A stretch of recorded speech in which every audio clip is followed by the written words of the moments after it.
मुकेश जी, चंद्रेश जी, नगीना पासवान जी, सुरेंद्र पासवान जी एवं उपस्थित तमाम हमारे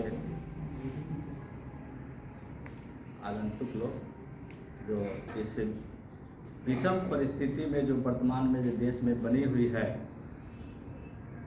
जो अदृश्य है, लोगों को दिखाई नहीं देता है, लेकिन परिस्थिति विषम है, इसके लिए चिंतन मनन करने के लिए बैठे हुए तमाम हमारे बुद्धिजीवी लोग सभी को मैं अपनी ओर से, वैशाली की धरती की ओर से बहुत बहुत अभिनंदन करता हूँ। मित्रों, विषय गंभीर है,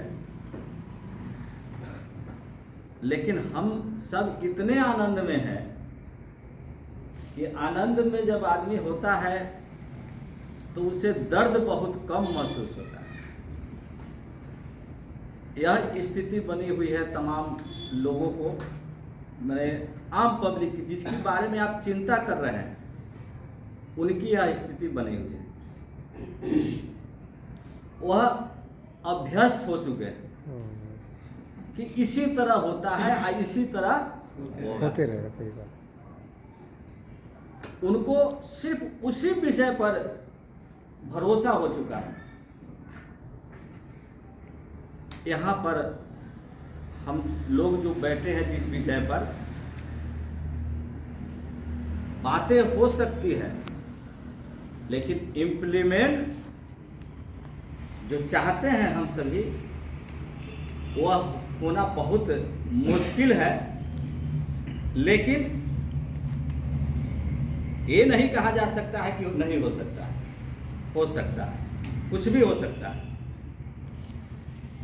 इतने सारे लोग बैठे हैं, सारे लोगों का कहीं ना कहीं 100, 50, 200, 400, 500 लोगों पर एक अपना व्यक्तिगत प्रभाव है। अगर हम सब ईमानदार इस मामले में हो जाएं, तो वास्तव में कुछ हो सकती है। इसके लिए करना क्या, मुझे जो लगता है, अब मैं सही बोल रहा हूँ क्या बोल रहा हूँ आप लोग जजमेंट कीजिए, लेकिन मुझे जो लगता है, जो परिस्थिति बन गई है, जो अभी की वर्तमान सरकार, जो परिस्थिति केंद्र सरकार जो है, चाहे कहीं की भी सरकार हो, खास करके केंद्र सरकार जो बना दी है परिस्थिति, और जिसका चिंता है कि आने वाला दिनों में कोई आंदोलन नहीं कर पाएगा। आंदोलन होगा, लेकिन आप यहाँ बैठे हैं तो एक डिसीजन लेना पड़ेगा। दो मुख्य गठबंधन है, एनडीए इंडिया और इंडिया। बाकी तो और मोर्चा उर्चा रहता है, सब है, और लोग अपना अपना जगह पर है, लेकिन दो मुख्य है। आगे सुधार के लिए ये भी एक काम करना पड़ेगा कि दोनों में से किसी का अस्तित्व को जरूर समाप्त करना पड़ेगा। दोनों में से किसी एक का अस्तित्व को आपको पूरा मटिया मेट मिलाना पड़ेगा, और यह आपको तय करना पड़ेगा कि आसानी से कौन मिट जाए। हेमोपैथी दवाई से एलोपैथ, आयुर्वेद, चाहे जो भी हो, हमको सर्जरी करना पड़े, लेकिन आसानी से कौन मिट जाए, इस बिंदु पर आपको काम करना पड़ेगा। ऐसे मिटाना मेरे ख्याल से आसान नहीं है, लेकिन आसानी से मिट जाए, जो कम मेहनत में मिट जाए जल्दी से, तब जाकर नया रास्ता आपको खुलेगा। और जब रास्ता बनेगी, आपको संकल्प लेना पड़ेगा। जितने लोग बैठे हैं, अध्यक्ष जी, हम जितने लोग बैठे हैं, सभी को संकल्प लेना पड़ेगा। बाबा साहेब गांधी जी, चाहे जो भी हमारे देश के आज़ाद कराने वाले लोग जो ईमानदारी से लगे थे, उनके तरह संकल्प आपको लेना पड़ेगा। रेणु साहब के बारे में बोले खान साहब, उस तरह के संकल्प लेना पड़ेगा और संकल्प लेकर के पूरी ईमानदारी से, क्योंकि आसान नहीं है अभी लड़ाई आसान नहीं है। और अभी अर्थ युग है, पहले की आंदोलन अभी के आंदोलन में अंतर है। पहले का आंदोलन बिना साधन के भी कारगर होता था, आज का आंदोलन आपको कहीं ना कहीं साधन की आवश्यकता होती है। तो पहले की आंदोलन और अभी के आंदोलन में अंतर है। और सब कहीं ना कहीं मोदी की तरह तो हम लोग है नहीं। लालू जी एक दिन बोले कि इनका परिवार में नहीं आया, तो सबके परिवार है। अंतर है, मोदी जी सब कुछ छोड़कर आगे बढ़ते चले गए, जो भी समझौता करना हुआ करते रहे। परिवार का टेंशन तो उनको है नहीं, इसलिए कि परिवार है ही नहीं, तो कैसे जानेंगे कि परिवार चल रहा है? कोई नहीं जान सकता। देहात में कहावत है, बुरा नहीं मानिएगा, देहाती कहावत है वो कि बांझ के आ जाने परसौती के हाथ। लालू जी गलत नहीं कहे हैं, वो सही कहे हैं।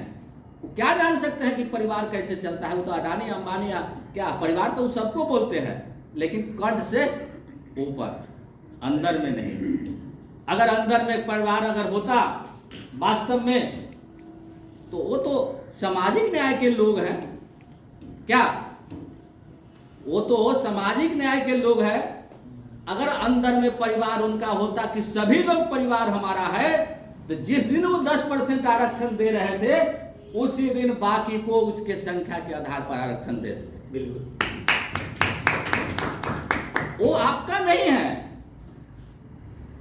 आपके लोग जो किसी भी दल में है, जो आपकी काम नहीं कर सकता, मैं नहीं कहता कि किसी के साथ अन्याय हो, लेकिन हमारे लोगों के साथ अन्याय हो रहा है, ये तो गलत है। किसी के साथ अन्याय नहीं हो, 10% वाले लोगों के साथ भी अन्याय न हो, उसकी भी जो हक मिलना चाहिए, मिलनी चाहिए, जरूर मिलनी चाहिए, लेकिन हमसे छीन करके उसको नहीं मिलनी चाहिए। ये तो अन्याय है। तो ये जो परिस्थिति बन रही है अभी, जो हम लोग जो बैठे हैं, इसके लिए हम लोग को पहले खुद संकल्प लेना पड़ेगा। और संकल्प लेकर के हम लोग कहीं ना कहीं किसी न किसी संस्था से कहीं ना कहीं जुड़े हुए हैं, वो सब जहां भी रहे, लेकिन एक बैनर बनानी पड़ेगी। और बैनर बना करके और आंदोलन के रूप लेना पड़ेगा। अब बिना राजनीति के लोकसभा में इम्प्लीमेंट आप कर सकते हैं, बिना क्या कहते हैं, बिना पार्टी बनाए हुए, बिना राजनीति के, अपनी अथी के।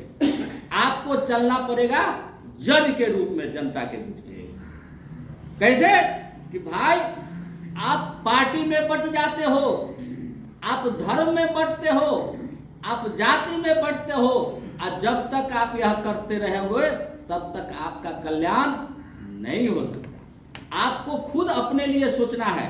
कोई विधाता नहीं है और कोई दाता नहीं है। जब तक आप अपने लिए नहीं सोचिएगा तो आपको लाकर कुछ दे देगा, ऐसा कुछ नहीं मेरे समझ से। तो यह समझानी पड़ेगी। और आपको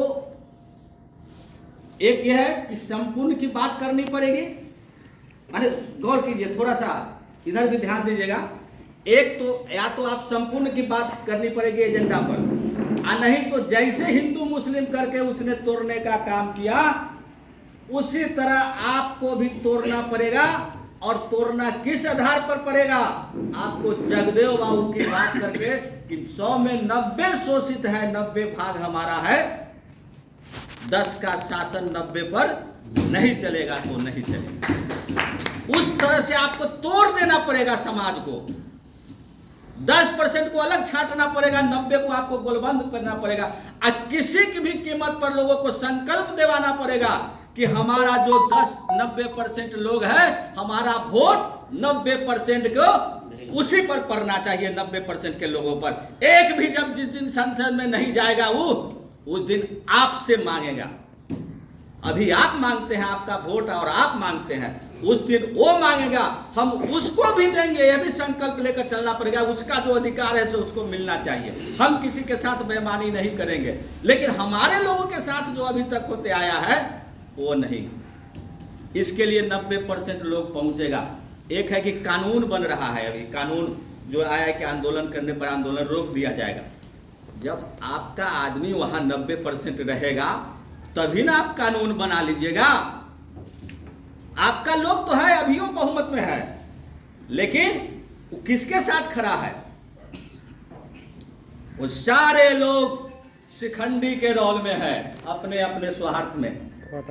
जिस तरह महाभारत में शिखंडी को आगे करके अर्जुन ने भीष्म पितामह को मारा था, उसी तरह सामाजिक न्याय, दलित पिछड़ों को, तमाम लोगों को मारने का काम आपका नेता जो आपके समाज के लोग हैं उसको आगे करके भाजपा वाला, आरएसएस वाला कर रहा है। ये आपको करना पड़ेगा। या तो समाज को बांट देना पड़ेगा पूरी तरह, और नहीं तो पूरी ईमानदारी से 90% की आवाज बनना पड़ेगा। 90% में सवर्ण भी गरीब आता है, जो गरीब गुरबा है, जो जिसको अभी तक कुछ नहीं मिला है वो भी आता है।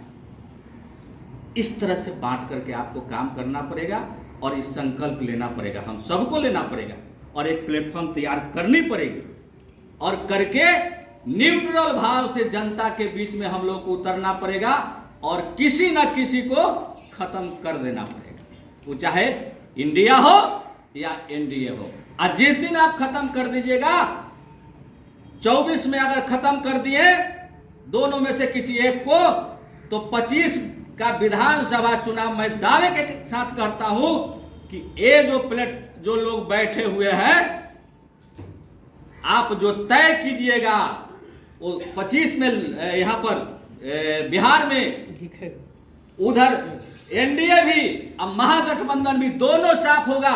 आप जो तय कीजिएगा वही 25 में स्थापित होगा। लेकिन यह संकल्प आपको लेना पड़ेगा पूरी ईमानदारी से कि हम बेईमानी नहीं करेंगे। यह संकल्प लेना पड़ेगा सबको कि 10 बार जो जीतता है बपौती है किसी का, 2 बार से ज्यादा किसी नहीं आई। अपने में से भी संकल्प लेना पड़ेगा। सेकेंड लाइन भी उसके परिवार से नहीं होना चाहिए। फिर मैं नेता हूं, आप नेता है, आपका बेटा नहीं आना चाहिए, पोता आएगा, आपके कृपा से नहीं आएगा, अपने टैलेंट से आएगा, हो सकता है, आपके कृपा से कोई नहीं आनी चाहिए। तब जाकर के आप यह तय कर सकते हैं। और जब तक यह नहीं होगा तब तक आप नहीं कर सकते। बहुत कुछ आपको करना पड़ेगा। हम बात कर लेंगे, विचार कर लेंगे, चले जाएंगे, सेमिनार होते रहता है, लेकिन इंप्लीमेंट करने के लिए इतने लोग बैठे हैं। अगर इंप्लीमेंट करना है तो आज संकल्प लीजिए, एक प्लेटफॉर्म का नाम दीजिए और कल से लग जाए क्या करना है। और इस इलेक्शन में कोई खड़ा नहीं होगा हम लोगों में से, आज सब लोग हराने का काम करेगा, सिर्फ हराने का काम करेगा। एगो, किसी एगो को संकल्प ले लीजिए और बिहार में 40 की 40 सीट जो है खत्म कर दीजिए किसी एक को। यह मेरा सोच है। तब जाकर के 25 आपका होगा और 29 जो होगा पूरी तरह से आपके लोगों का होगा, और जो वहां जाकर अपने अनुकूल, अपने लोगों के सुरक्षा के अनुकूल कानून बनाएगा और कानून बनाकर देश को बेहतर ढंग से बनाएगा।